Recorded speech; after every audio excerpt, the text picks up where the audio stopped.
இந்த இடபிள்யூஎஸ் அப்படின்னு சொல்லுவாங்களே, எக்கனாமிக்கல் வீக்கர் செக்ஷன் அப்படின்னு சொல்லிட்டு, இந்த இடபிள்யூஎஸ் அதாவது உயர் ஜாதியில வந்துட்டு பொருளாதார ரீதியாக பின்னடைவு அடைஞ்சிருக்கக்கூடிய மக்களுக்காக கொடுக்கப்படக்கூடிய இந்த ரிசர்வேஷன்ல 2019ஆம் ஆண்டு தொடரப்படக்கூடிய வழக்கின் சார்பாக கிட்டத்தட்ட 10% இந்த இடபிள்யூஎஸ் கேட்டகரியில இருக்கிறவங்களுக்கு வந்து பாத்தீங்கன்னா ரிசர்வேஷன்ல கொடுத்திருக்காங்க. வேண்டிய ஒரு விஷயம் என்னன்னா, இந்த இடபிள்யூஎஸ் கீழே வரக்கூடிய இந்த கம்யூனிட்டியில இருக்கக்கூடிய மொத்த பாப்புலேஷன் எவ்வளவு இருக்குன்னு பாத்தீங்கன்னா கிட்டத்தட்ட 5 to 7% மக்கள் தான் அதிகபட்சமாவே இந்த ரிசர்வேஷன் மூலமாக பயனடைகிறவங்க இருப்பாங்க.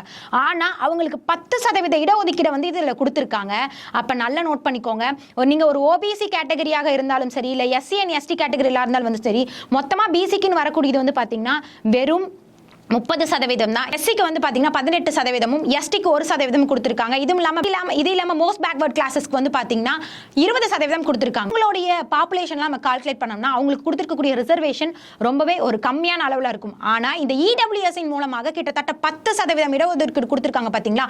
இவங்களோட பாப்புலேஷனை கால்குலேட் பண்ணீங்கன்னா அந்த 10%ங்கிறது இவங்களுக்கு அதிகப்படியான ஒரு ரிசர்வேஷனா தான் இங்க அமைஞ்சிருக்கு. அப்ப யாரு தனக்கு ரிசர்வேஷனே வேணாம் அப்படின்னு சொல்லிட்டு இருக்கக்கூடிய இந்த குறிப்பிட்ட மக்களுக்கு வந்துட்டு 10% இடஒதுக்கீடு கொடுத்திருக்கக்கூடிய சமநிலையற்ற இந்த ரிசர்வேஷனை பத்தி நீங்க என்ன நினைக்கிறீங்கன்னு கமெண்ட் செக்ஷன்ல